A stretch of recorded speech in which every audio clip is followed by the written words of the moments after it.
Whether it's paying homage to a song from years ago or trying to change the style of a famous song, there are many great covers out there. This list has none of them. Sit back as we go through the top 10 worst cover songs in rock.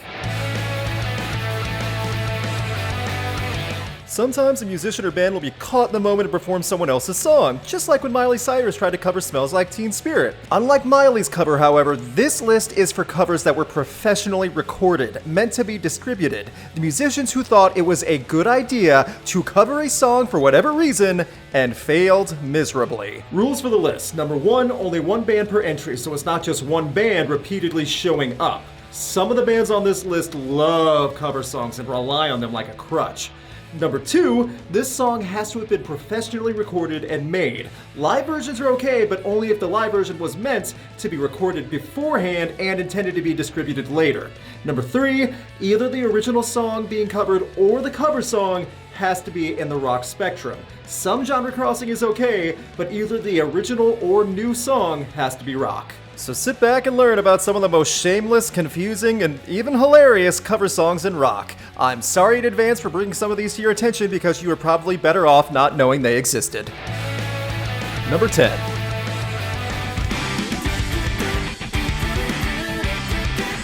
It's one thing when a cover of a song is well-intentioned, but as this video will prove, those good intentions do not equate to good music. Dance Gavin Dance decided to take their math rock, post-hardcore, two-vocalist style and aggressively amplify Semi-Charmed Life by Third Eye Blind. Not only is this cover unnecessarily a step quicker, but the fact that parts of Semi-Charmed Life are now being angrily screamed is ridiculous. I totally get that the cover was part of the Songs That Saved My Life compilation, and it had good intentions, but sweet mercy, how do you mess up a cover so bad that you can't even focus on what's being said? The tone and vibe of the original is completely stripped away, and I don't care how many speed changes or complicated scale exercises the band can do in one song, this cover missed the mark completely. Not to mention, I need to ask this question: Semi-Charmed Life is the song that saved your life? You know what that song is about, right? And how it was inspired and how it came to be from Stephen Jenkins? And I get that it sounds mean ragging on a band who was inspired by this song, but that does not make the cover good. Ugh, the vibrant bounce and flow from the 90s alternative classic is gone. It's now just math rock dorks doot-doot-doing all over. Or screaming over. Technically both. I can appreciate the efforts on that Songs That Saved My Life compilation and support what they were trying to do, but at the same time, marvel at just how terrible Dance Gavin Dance did covering Third Eye Blind. There are bar and grill bands who can do better covers than this. Come on. I really don't have anything against Dance Gavin Dance as a band in general. They have a strong fan base, and for the most part, they're harmless. Except when trying to pay tribute to a song that is ingrained in pop culture. This is the worst song Dance Gavin Dance ever put out. You guys can doot yourselves on out of here.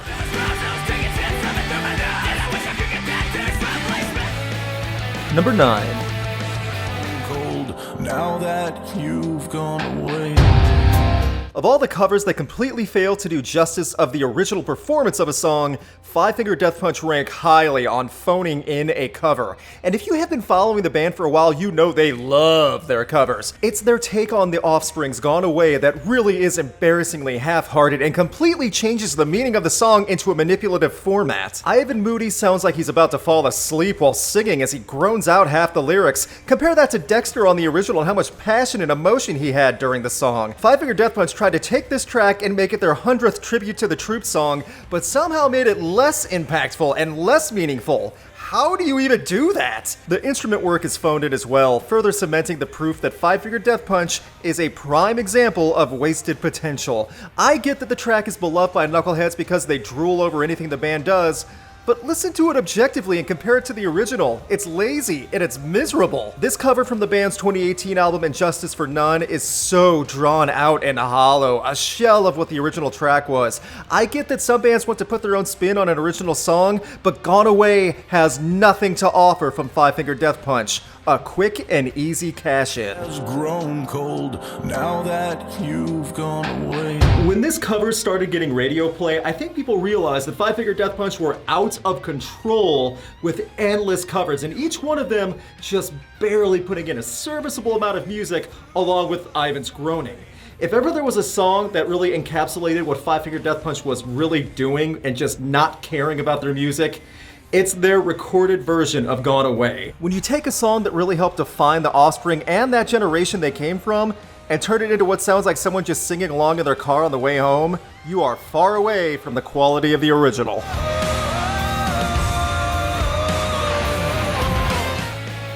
Number 8.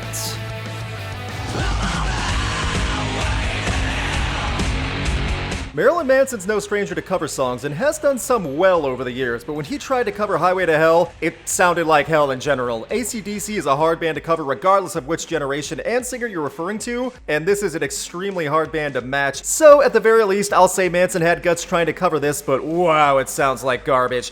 The iconic riffs are replaced with distortion and a drum beat. The only real clue that this is meant to cover Highway to Hell is Manson, singing isn't the right word, expressing the song title. The cover reeks of being of its time in the late 90s also, almost as if it was made to get that crossover appeal from the young Hot Topic crowd to check out Manson's take on some old classic rock hit. The problem with that is even the young Hot Topic kids knew Highway to Hell and that this cover was rough. The film Detroit Rock City is a bit of a cult classic along with the soundtrack that it produced, and buried in that movie soundtrack is this, and I'm not convinced it wasn't a giant joke from Marilyn Manson, who was just trying to make it as weird as possible to mess with people's heads. Let's be honest, that's totally something Marilyn Manson would do. In some ways, this cover predates all the wub-dubs from dubstep years later. I mean, this is filled with it instead of that loud and fun track from AC/DC. Oh, why? Who was this for? AC/DC fans could not have liked it. Marilyn Manson fans were either confused or rejected it. Who did this help? Manson has done better covers, and most of his fans would agree that this is the one song that could be left on the cutting room floor. It didn't have the staying power of the late 90s, and it definitely is not looked back at fondly in Manson's discography. Sometimes being weird on purpose works great, sometimes it's just terrible.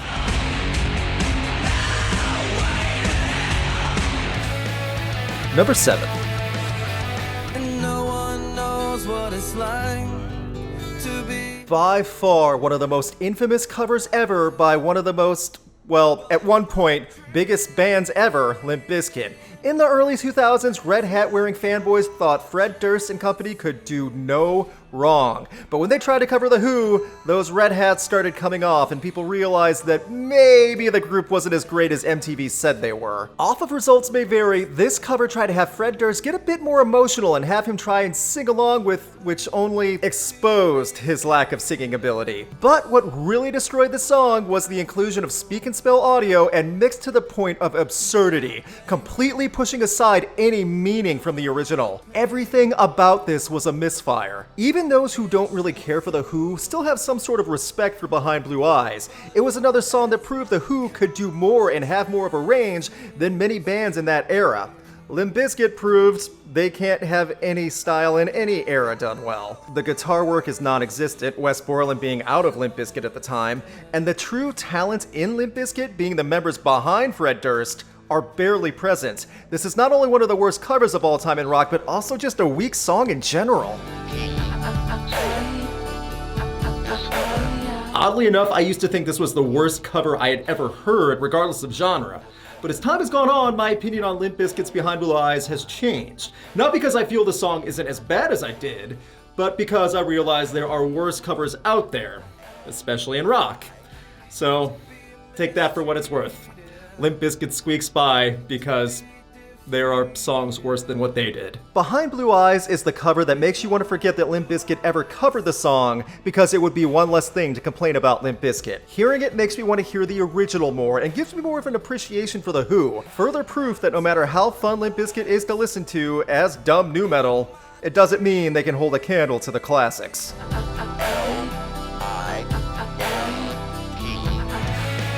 Number 6.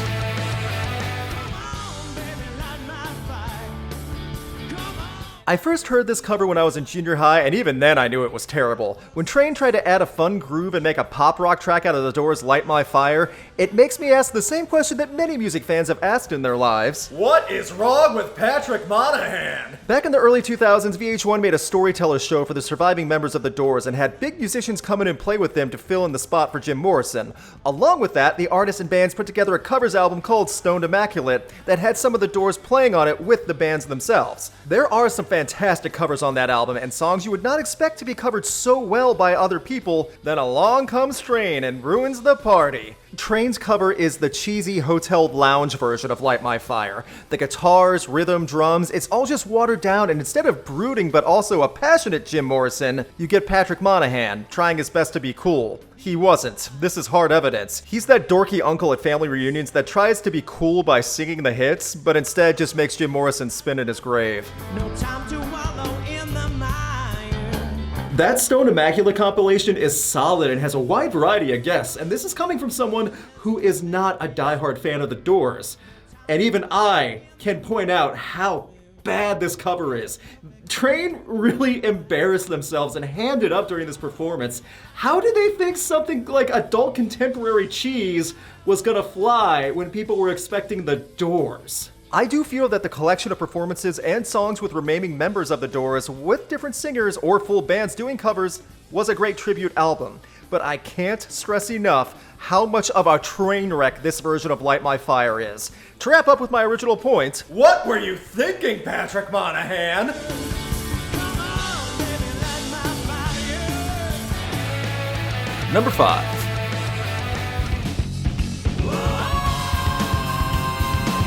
It's almost adorable how Hollywood Undead tried to take one of the most well-known classic rock songs ever and turn it into some weird frat boy shout-out performance. And by almost adorable, I mean not at all, and it's really awkward and Led Zeppelin should sue someone. Back in 2009, Hollywood Undead released a collection set of remix songs along with live and studio covers, including their own tribute to Led Zeppelin. Immigrant Song might be a short track, but somehow Hollywood Undead made it feel like an hour. They turned Led Zeppelin's song that describes a rock generation and turned it into 6 guys singing karaoke to a watered-down bass and drum rhythm. That karaoke description will come up later in the list, but this performance by Hollywood Undead really feels like a bunch of guys just shouting the lyrics read to them on screen and trying to sound tough while doing so.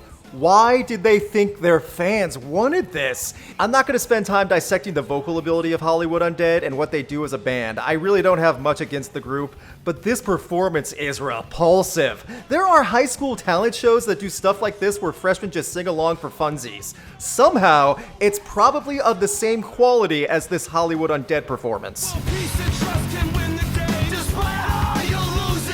What were Hollywood Undead expecting from this song? That their fans would praise them for doing as good, if not better, than the original Immigrant Song?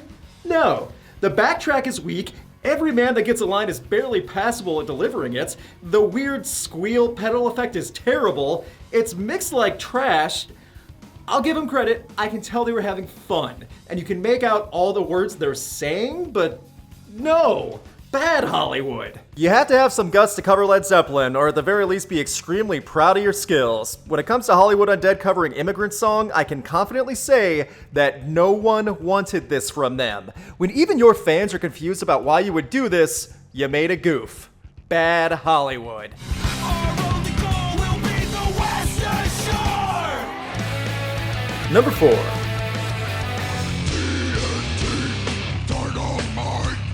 Boy oh boy, 6 Feet Under loves them some cover songs. I mean, really loves them. They were hugely popular for the Graveyard Classics compilations, and AC/DC's music was not saved from Chris Barnes barking all over TNT. Don't get me wrong, the rest of the band at 6 Feet Under do a serviceable job at turning TNT into metal, but I cannot get over how Chris Barnes decided to take this direction of the track into a growling death chant. I said it before, and I'll say it again.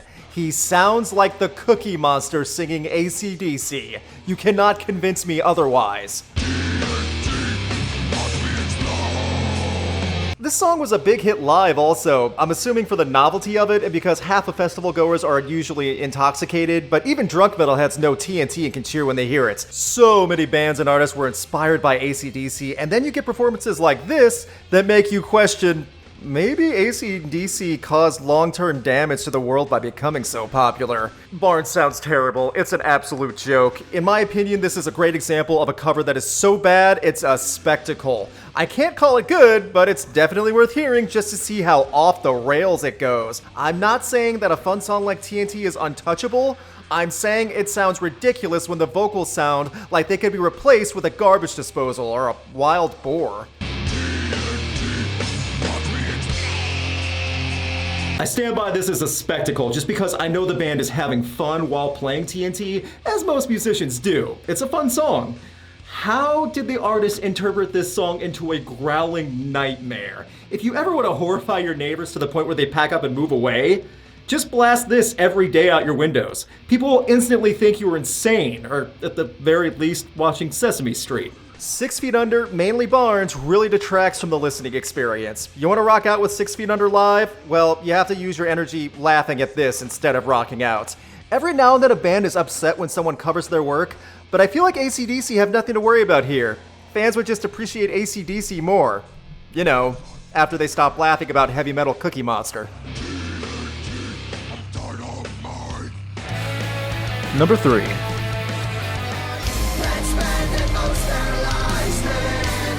I don't care how much people say Ronnie Radke is turning things around and he's working to better himself and falling in reverse in general, that does not make everything he's done in the past automatically good.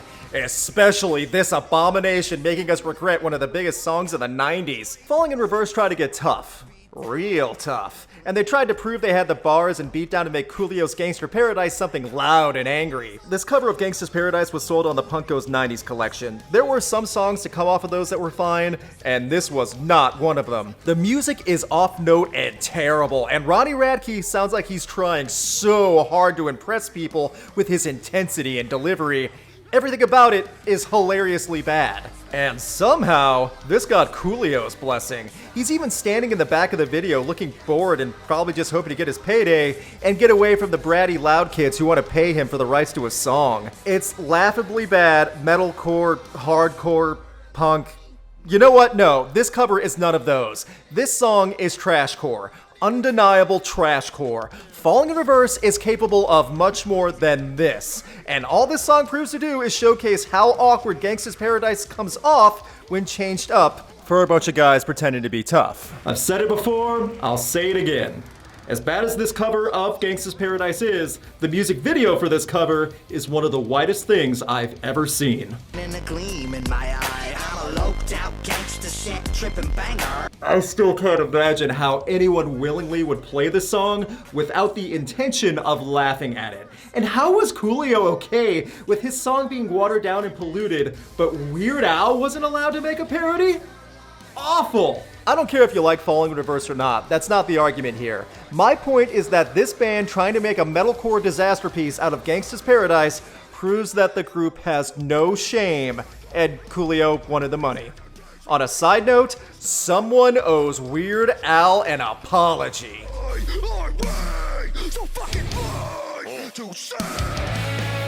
Number 2.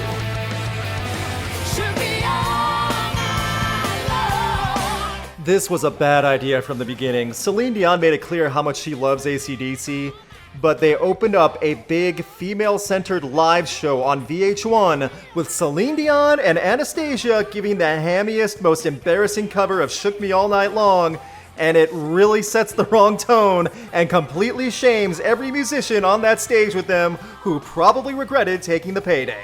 Celine Dion tried to really rock the house. Can't believe that's a sentence I had to say. Rock the house by opening up Divas Las Vegas in 2002. It was a big show and they sold the live DVD and CD after. They wanted to sell this ridiculous performance as a rock spectacle with Celine doing her best impression of AC/DC while shouting back and forth with her girlfriend.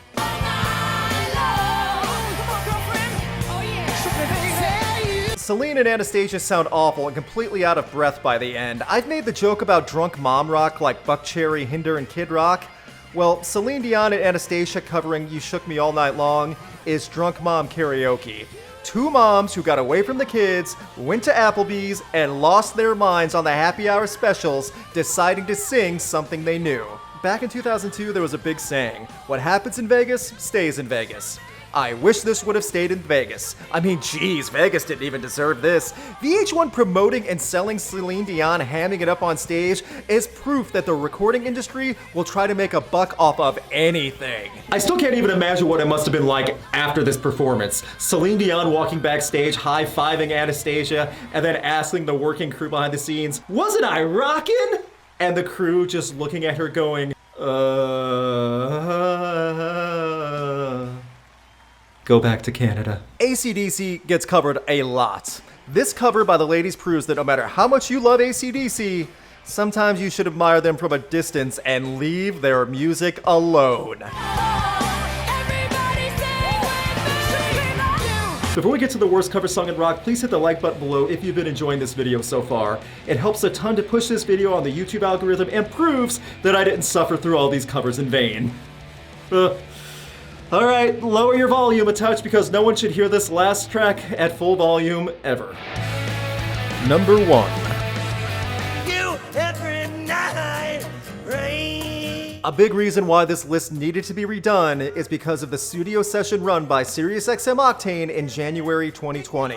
Puddle of Mudd had been known to cover other bands, especially Nirvana, before, but I highly doubt anyone would have expected a cover of About a Girl to be so bad that it went viral on Reddit and Twitter to the point that SiriusXM unlisted the video and tried to hide the mistake. About a Girl as a song has been defiled. Wes Scantlin tried so hard to overperform and oversing the strong points and channel Kurt Cobain that I'm surprised the ghost of Kurt didn't come back to smash a guitar over Scantlin's head. I'm a big supporter of SiriusXM, by the way, and Octane does these unleaded acoustic sessions all the time. Professionally filmed and recorded so you can listen to them whenever you want. But what in the world were they thinking editing all this up and posting it as a video online? They had to have known this was gonna catch heat eventually. But you have a clue.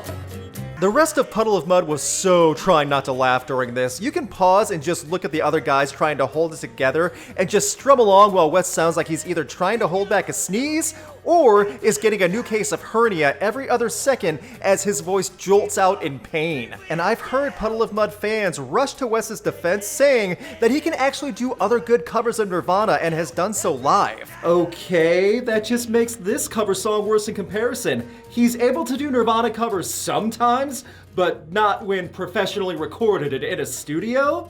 No. What was it, when SiriusXM turned the cameras on and the mics on, that's when he starts sounding like a dying cat? A week after Sirius unlisted the video due to all the people dying from laughter, Wes said that everyone was just jealous of him and the band. The Puddle of Mudd Instagram later had a post saying, "I'm at my best work now. I pray for all of you because we care. Toxic people are a waste of time. We walk away with nothing but a smile." What? I'm not sure what kind of mental gymnastics Puddle of Mudd had to convince themselves that it wasn't a bad cover and everyone was just jealous and toxic, but I can honestly say that this Nirvana cover makes the original version of About a Girl harder to hear now, because whenever the original is played, all anyone can think about is Wes Scantlin horrifically butchering a classic. I do with the head to hand fit this shoe. Have a clue in your life. Have the time stay with you. Free night. And that was a look at the top 10 worst cover songs in rock. What do you think was the worst? Leave a comment and let everyone know. Big thanks to my patrons and a special thanks to Brandon Bairdfeld, Chris Doman, and Dom Smith. You can have a say in upcoming videos by voting and see videos early by supporting Rocked on Patreon. Please click on the link in the info card and video description. Please subscribe to stay notified on upcoming videos. You can check out my concert photography on Instagram, and you can keep up to date with Rocked on Facebook and Twitter.